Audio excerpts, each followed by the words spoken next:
এ অন্তরে করি ধারণা, বান্দর বুড়ো হয়ে গেলেও গাছে ওটা স্বভাব যায় না, মরি নাই আমি। আমি যদি ইচ্ছে করি খালি রসের গল্প দিয়ে সারা রাত বসায় রাখতে পারি। আমি কি ভুলিয়ে গেছি নাকি? যাক, চুপ করে থাকেন, সবে খাঁটি কথাগুলো শুনতে হবে। তাহলে পঞ্চপিতার দুটো পিতা, তিনটা পিতা করেছে উত্থাপন। প্রথম জন্মদাতা পিতা, তারপরে হলো শিক্ষাদাতা, তারপরে অন্নদাতা যদি হয় কোনো জন। তাহলে এই যে আমাদের লকডাউন গেল, 82 কোটি মানুষ খাবার পেল, যেই আমাদের খাবার দিয়ে বাঁচাইলো তাকে বাবা বলে প্রণাম করি পায়। হরিবল হরিবল। তাহলে তিনজন বাবা পেলাম, জন্মদাতা, শিক্ষাদাতা, অন্নদাতা, আর কি আশ্রয়দাতা। নিরাশ্রয়কে যদি কেহ আশ্রয় দেয়, মনে রাখবেন সেও পিতার সম্মান পায়। আর কি ভয়ত্রাতা। হয়তো আপনি ভাবলেন মনে মনে আমি যাব সুন্দরবনে, সুন্দরবনের সুন্দর দৃশ্য করব দর্শন। হঠাৎ ঢুকে গেলেন সুন্দরবনে, দেখা হয়েছে রয়্যাল বেঙ্গল টাইগারের সনে। এইবার তো মরণমুখী হয়েছে জীবন। মনে মনে ভাবলেন তাই বাঘের হাতে আর পাবো না রে হায়। মৃত্যু ভয় জাগিছে তখন। এই সময় যদি কেউ গুলি করে বাঘটাকে সরাইয়ে দিয়ে বাঁচায় দেয় আপনারে, ভয়ত্রাতা বলে তারে, এই তখন পিতা বলে প্রণাম করতে হয় তার পায়। বাবা তুমি ছিলে বলে আমি আজ বাঁচি আছি। বোঝা গেল? তাহলে 5 জন পিতার স্ত্রী পঞ্চমাতা। আর আমি আগে পঞ্চপিতার কয়জন মায়ের কথা বলছিলাম? তাহলে আরো 2 জন মা বাদ আছে।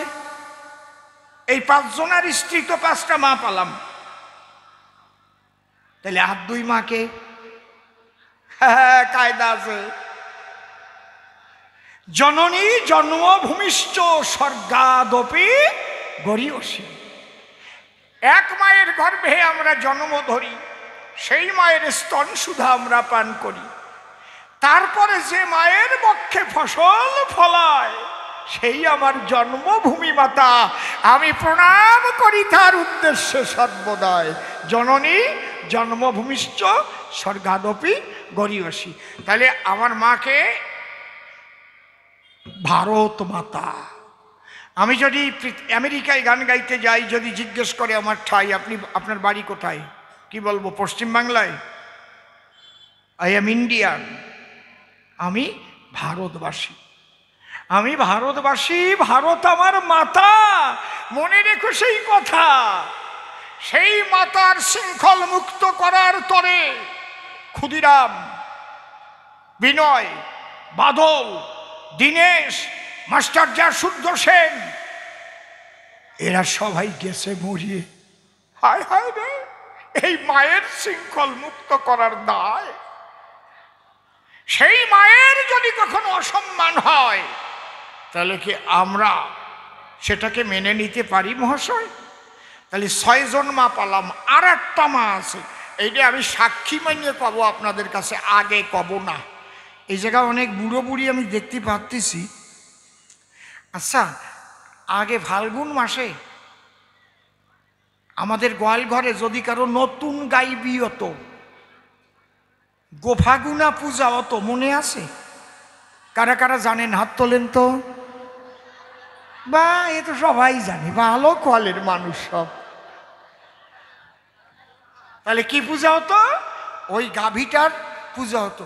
ওই গাভীর গায়ে কি দিত কন্ত, কি গুলিয়া কি দিত, এই মনে আছে নাকি? কও। আতপ চাল বাটিয়ে তাই পাতলা করে গুলিয়ে কলকে দিয়ে সাপ সাপ দিত, তাই তো নাকি? আর প্রসাদ দিত মিষ্টি অন্ন, দই, খই, আর কার কাছে বা কই, ঘুরিয়ে ঘুরিয়ে খাইয়ে বেড়াতাম। ঠিক কইছি তো নাকি? ঠিক তো? বসে শোনেনি জানি নরে। তাহলে আমাদের 14 পুরুষ ধরে গোমাতার পূজা করে। এইটা সাক্ষী মানে নিলাম। কেন? যদি আগের থেকে করতাম গোমাতা, কিছু লোক আছে কত শালা বিজেপির মিলে, এই জন্যই দেওয়া এই যে গোমাতার কথা করছে। সত্যি কথা না? বিজেপি তো সেই দিন জন্ম নিয়েছে, আর আমাদের 14 পুরুষ ধরে আমাদের গোয়াল ঘরে ফাল্গুন মাসে গোমাতার পূজা করে এসেছি আমরা। ঠিক বলছি তো নাকি? ওই গোমাতার পূজা করা কি ওরা শিখাইছে নাকি আমাদের? হ্যাঁ,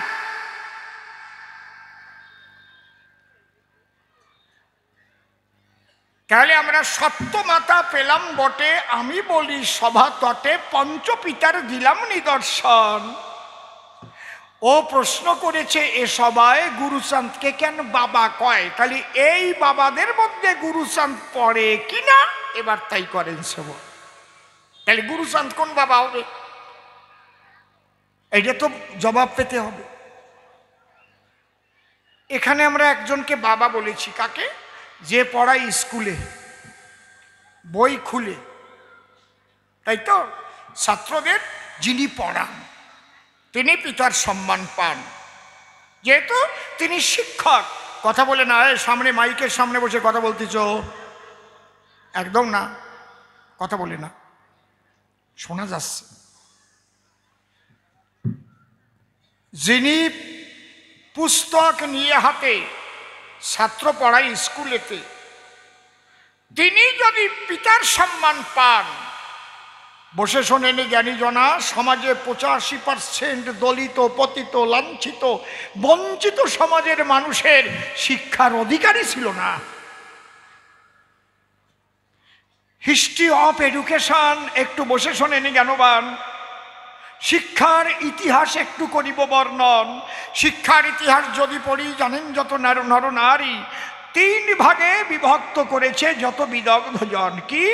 একটা প্রাচীন যুগীয় শিক্ষাধারা, একটা মধ্যযুগীয় শিক্ষাধারা, আর একটা আধুনিক যুগীয় শিক্ষাধারা বলে করেছে বর্ণন। এই প্রাচীন যুগে শিক্ষিত হতে গেলে, অর্থাৎ লেখাপড়া হতে গেলে কোথায় যেতে হতো? দেখি কেউ বলতে পারে কিনা? গুরুগৃহে যেতে হতো। কৃষ্ণ বলরাম 2 ভাই, আমরা সান্দীপনী মুনির বাড়ি লেখাপড়া যাওয়ার কথা শাস্ত্রে পাই, কিন্তু ওই গুরুগৃহে কোনো নিম্ন বর্ণের মানুষের লেখাপড়ার অধিকার ছিল না। কখন গেল প্রাচীন যুগ। মধ্যযুগ যখন এলো, টোল ত্রিপাঠী তৈরি হলো। মহাপ্রভু করেছিল জন্মগ্রহণ। নিজে মহাপ্রভু লেখাপড়া শেখার তরে গিয়েছিলেন বিদ্যানিধির টোলের ভিতরে। সেখান থেকে টোলে পড়ে নিজেও একটা টোল খুলেছিলেন, শচীন নন্দন।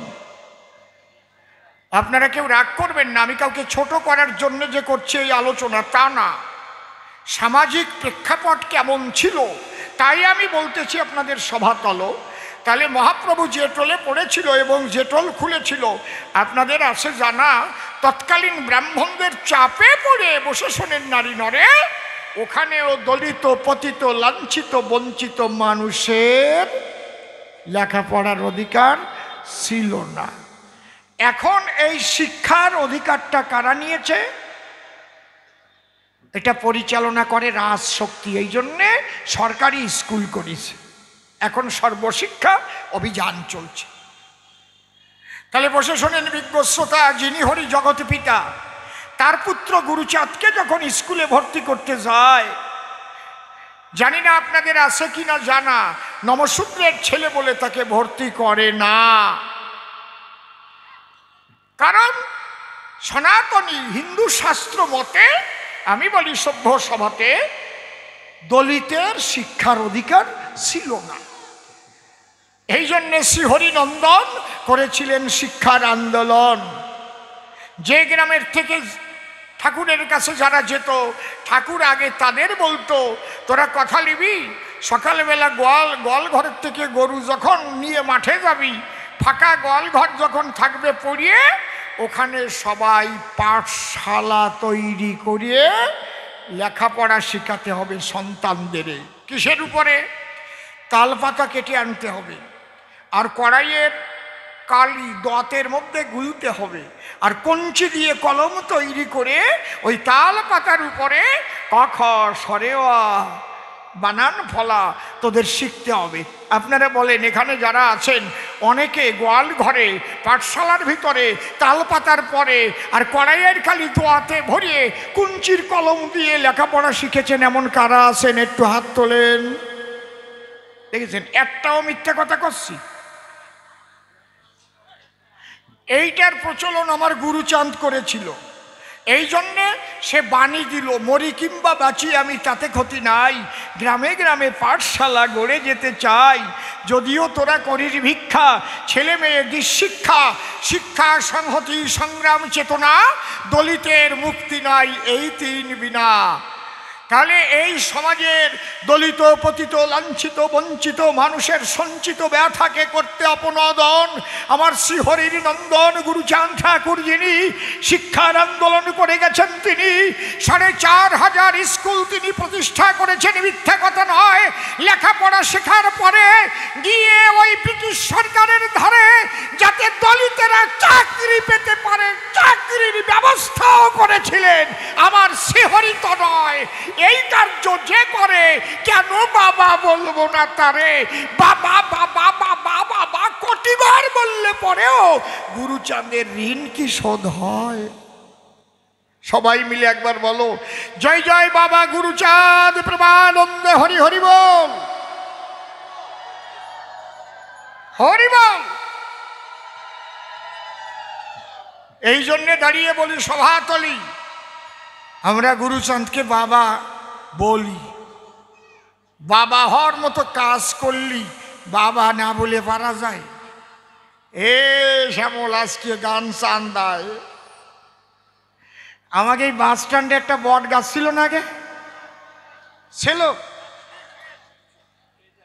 হ্যাঁ সে গাছ কি হয়েছে? ওই জায়গায় একটা গুমটি ঘর ছিল, তোমার তখন জন্ম হয়েছে, আমি 40 বছর আগের কথা করছি। ওই জায়গায় একটা ওই বিড়ি সিগারেট টিগারেট বিক্রি করত এক বুড়ো বসতো না, নাম আমি জানি না, বুড়ো মাঝে মাঝে ওখানে বসতো না, ওনার দাদু কলি জম্বের রাগারাগি যেত। আমি যখন ওই কোম্পানি বাড়ি যেতাম আর ডান্ডে দিয়ে ওই গুমটি ঘরটা ছিল ওই জায়গা, যদি ওনারে খোকা বাবু কোয়া যেত, খোকা বাবু এক প্যাকেট সিগারেট দেন তো, উনি এক প্যাকেট সিগারেট দিত, আর একটা বের করিয়ে দেশলাইটে খাও। বাবা তুমি কত ভালো মানুষ, আর একটা এমনি সিগারেট খাওয়াই দিত। খোকা বাবু বলতে হবে, দাদু কলি খেপে যাবে। আপনাকে মনে আছে কি সেই বুড়োর কথা? হরিবল, আজ কইয়ে যাচ্ছি মাইনি সেই চান্দায় আইছি, এই চান্দা মনে আছে? কি নাম ছিল? হ্যাঁ কও। হরেকেষ্ট মাঝি, হরেকেষ্ট। এই শ্যামল আমি মিথ্যে কথা কই নাকি? দেখ দেখ দেখ, এর নাম অসীম সরকার, বুঝেছিস? মনে রাখিস, মাইরি খোকা বাবু বলতে হবে, দাদু কলি তোর বাবা দাদু, আমি দাদু, বুড়ো মানুষ 80 বছরের মতো বয়স, তার কম না। খোকা বাবু কলি আর সিগারেট তোমারে খাওয়াবেই খাওয়াবে। এইরকম বাবা বা খোকা বাবু গুরুচাঁদ কিন্তু না। এই জন্যে আমরা যারা তাকে বাবা বলে ডাকি, তারা কেন আম্বেদকর সাহেবকে বাবা বলে না? বাবা হওয়ার মতো কর্ম যে করে বাবা বলা যায় তারে। চুপ করে থাকেন নারী নরে, গান গেয়ে নেই আর একখানা। এইবার আরো প্রশ্ন দান করে গেছে সভাস্থান, যে মতুয়া খায় না মাথায় নেয়, তুমি করো আলোচনা। দাও বাড়ি দাও। হরিবল হরিবল। এই আমারটা কুমিয়ে গেছে না কি? Hello hello hello hello hello, বড় বক্সে বড় বক্সে, hello hello hello hello hello. ওইটা ভলুম, ওইটাই মেইন ভলুম, নিচে এই ভলুম না এরকম ঠেলিয়ে দেয় না। হরিবল হরিবল হরিবল। জয় জয় হরিচাঁদ গুরুচাঁদ তারকচাঁদ প্রেমানন্দে হরি হরিবল। না এটা ঠিক আছে, ভালো আছে, হরিবল হরিবল। হ্যাঁ আমি বুঝতে পারছি না তুমি ওইরকম হচ্ছে কেন, তোমার কারণ ওটা তো টোন বেশি হলে হয়, ভলিউম দিলেই ওরকম হচ্ছে। এর কারণটা কি তোমার? কোনো জায়গায় গন্ডগোল হচ্ছে তোমার বোতাম টিপতে।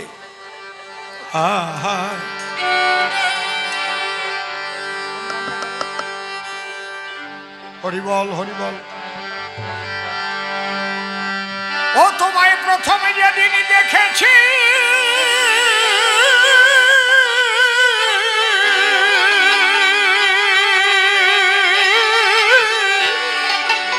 মনে আপন মেনেছি, ঘরে তুমি বন্ধু আমার এমন মানো না, তুমি জানো না। বড় বাক্স, তুমি জানো না রে প্রিয়, তুমি মোর জীবনের সাধনা। ও তুমি জানো না, তুমি জানো না রে প্রিয়, তুমি মোর জীবনের সাধনা, তুমি জানো না। প্রথমে যেদিন দেখেছি মনে আপন মেনেছি, তোমায় প্রথমে যেদিন দেখেছি মনে আপন মেনেছি, তুমি বন্ধু আমার এমন মানো না, তুমি জানো না, তুমি জানো না রে প্রিয়, তুমি মোর জীবনের সাধনা, ও তুমি জানো না। সেদিন ফাগুন দোল পূর্ণিমা মৃদুল মিঠে মোবাইল ফুল বনে পুলকেরা পোনা। ফাগুন দোল পূর্ণিমা মৃদুল মিঠে মোবাইল ফুল বনে পুলকেরা পোনা। সেদিন মধুর মাধবী রাতে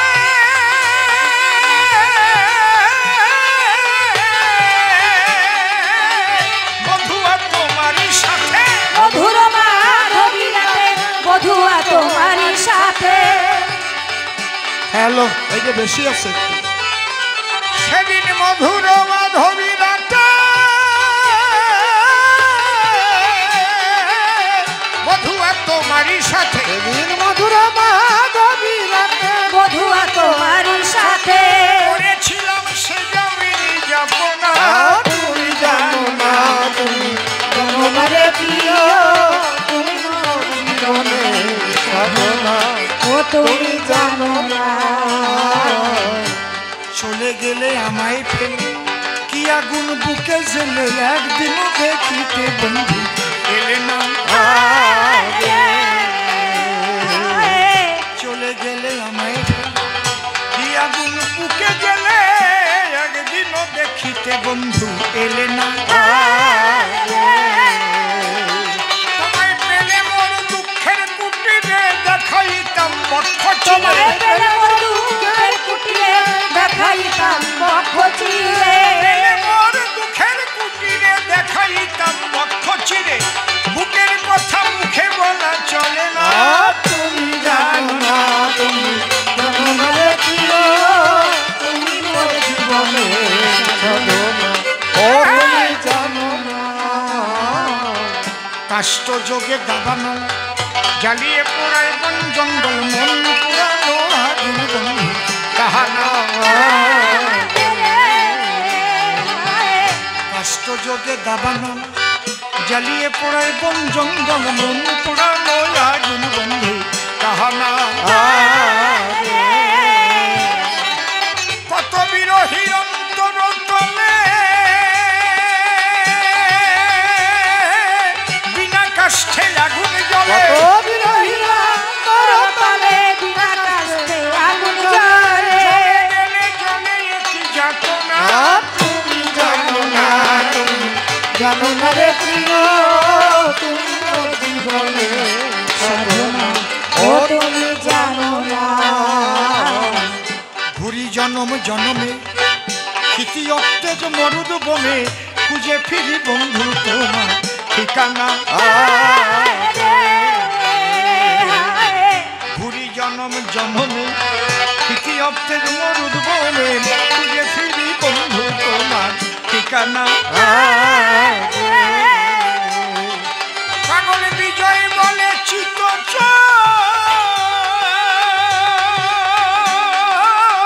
আসবে কি জীবনে মোর পাগল বিজয় বলে আসবে কি জীবনে আমার বুকে রইল ব্যথা ভরা বাসনা তুমি জানো না তুমি জন্মে দিও তুমি মোর জীবনে সাধনা ও তুমি জানো না। আর একটা প্রশ্নের জবাব দিতে বাকি রয়ে যায়, মতুয়া নাম দিল কেন বলো তাই আমার। আসল তত্ত্ব আপনাদের কাছে খুলে বলি, মতুয়া শব্দটা ছিল গালাগালি। হরি নামে মাতোয়ারা যখন তারা হতো,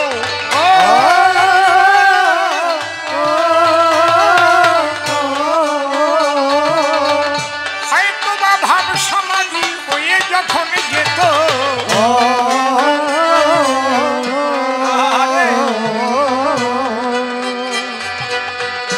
পেয়ালাটা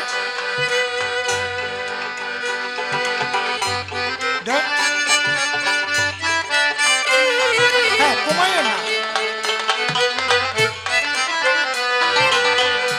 নারী পুরুষ একসঙ্গে হরি গুণ গায়, মাতোয়ারা হয়ে তারা গড়াগড়ি দেয়। দুর্মুখেরা এই দৃশ্য যখন দেখিত,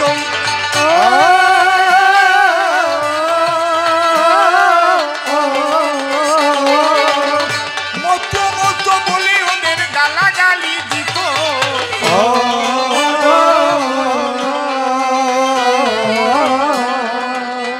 এ আবার কোন ভাবরে সব মতুয়ার দল।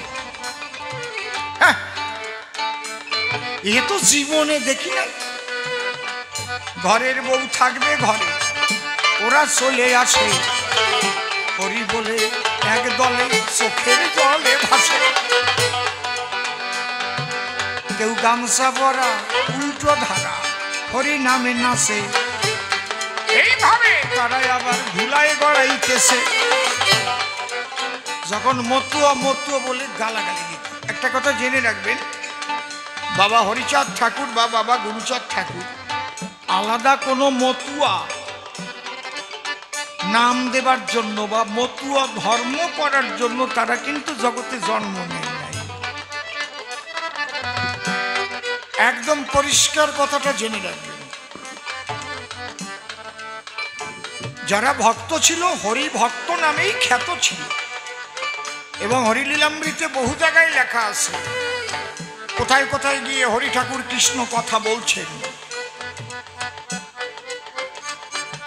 কৃষ্ণ কথা আলোচনা করছেন, অনেক জায়গা আছে। আপনারা ভক্তের উদার ভাবটা একটু পড়ে দেখবেন, তাহলে আরো পরিষ্কার হয়ে যাবে। এই আর এইটা একদম আমার অশ্বিনী কর্তা লিখে গেছে গানের মধ্যে, মতুয়া নামে ধরা ধামে দিত আগে গালাগালি, এখন মতুয়া হয় জগৎ পূজ্য মাধুর্য প্রেমের প্রেমের পাত্র প্রাণ পুতলি। অশ্বিনী কর্তার গানে আছে, আমার কাছে বই আছে। মতুয়া নামে ধরা ধামে দিত আগে গালাগালি, আমার অশ্বিনী ঘোষের গানে আছে। ওই গানটা বের করে নিতে পারেন যদি ধর্মী মতুয়ার বলি, সূচিপত্রে গিয়ে দেখেন যদি ধর্মী মতুয়ার এই জায়গা থাকলে এখনই বের করে দেখতে পারেন। ওতে লেখা আছে মতুয়া নামে ধরা ধামে দিত আগে গালাগালি। এই মতুয়ার মূল শব্দ হচ্ছে মাতোয়ারা। যদি সত্যি সত্যি কৃষ্ণ নামে কেউ মাতোয়ারা হয়, কিংবা রাম নামে যদি কেহ মেতে যায়, সেও একজন মতুয়া বটে বলি সবার ঠাই। মাতোয়ারা শব্দ থেকে মতুয়া শব্দ পাই। তাহলে মাতোয়ারা, মাতোয়ারা থেকে মাতাম, মাতাম থেকে মাতোয়া, তার থেকে গালাগালি মতুয়া। এই যে আমার পিছনে গান করছে আমার কনিষ্ঠ ভগ্নী, ছোট কনিষ্ঠ ভগ্নী মানে কি বলো? ছোট বোন।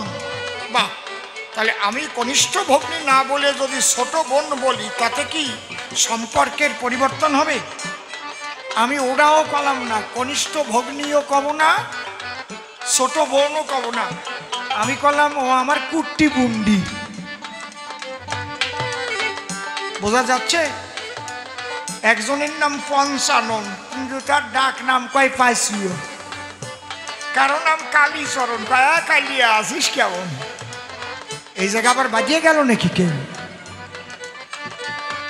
বুঝেছেন ব্যাপারটা? তাহলে মূল শব্দ মাতোয়ারা। ওই যে মাতাম দিল, মাতাম দিয়ে যখন তারা মাতোয়া হই, আর দুর্মুখের তাই ডেকে মতুয়া মতুয়া কয়, হরিচন্দ্রের কাছে গিয়ে ওরা নালি দেয়। তখন বলেছিল আমার হরিদয়াময়, যখন তোদের মতুয়া বলে গালাগালি দেয়, তাহলে আজ থেকে তোরা হবি আলাদা সম্প্রদায়। মতুয়া নামে খ্যাত হবে সারা বিশ্বময়। এখন ওই নামেই হরিভক্তরা খ্যাত হয়েছে। কালী তো একজনই, একটাই তো শক্তি। নবদ্বীপ যাইয়ে দেখেন কত কালীবাড়ি, পোড়া কালীমার বাড়ি, বুড়ি কালীমার বাড়ি, এই আছে না? কত কালী, যে ডাকাতিয়া কালীবাড়ি, সবই হরিভক্ত মেতে গেছে বলে তাইকে মতুয়া মতুয়া কয়। আবার বরিশালে গেলে কিন্তু মতুয়া কয় না মশাই। বরিশালে গেলে মতুয়া কয় না, কয় আমাকে বাড়িতে চাইতে মৈতকন দলাইছে, মৈতকুয়া কয় না? এই জায়গা বরিশালের মানুষ কেউ নাই, মৈতকুয়া। পুরে হালার হালারা জয় ডাঙ্কা লইয়ে যা পিড়াইছে না, মৈতকন দল। আর কেউ বলে হট্টি বলার পাট্টি দেখেছি ভাই, ডুডুম ডুডুম বাজাইতেছে মনে দেখি নাই। তাহলে মূল কথা, ইষ্ট নামে যখন মাতোয়ারা হয়, এই মাতোয়ারা হলে তারে মতুয়া কয়। আগে ছিল গালাগালি, এখন এরাই মতুয়া হলো।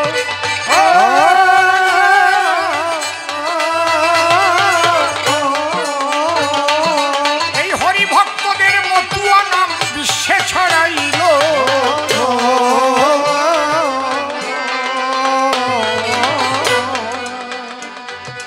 এরা বেদ বিধির উপরে থাকে, শোনেন নারী নরে। প্রকৃত ভক্ত হলে তারা হয় চরাচরে। প্রকৃত কৃষ্ণ ভক্ত যদি ব্রজ প্রেমের প্রেমিক হয়, সেই মানুষটিও বেদ বিধির উপরে চলে যায়। এইবার আমার একটা কথা শোনেন দিয়ে মন, আগের মতো ধৈর্যশীল আর নাই জনগণ। ভরা আসর ছিল, এখন দেখুন টাক পড়ে যায়। একটু রাত্রি হলে গিয়ে মানুষ বাড়িতে ঘুমায়। এখন একটা কথাই আছে, আমি করি নিবেদন, আপনাদের সহযোগিতায় অনুষ্ঠান হয় এখন। তাই কমিটির পক্ষ থেকে দাঁড়াইয়ে সবার ঠাই, আপনাদের কাছে আমি আজ কিছু ভিক্ষা চাই। যে যা পারেন কথা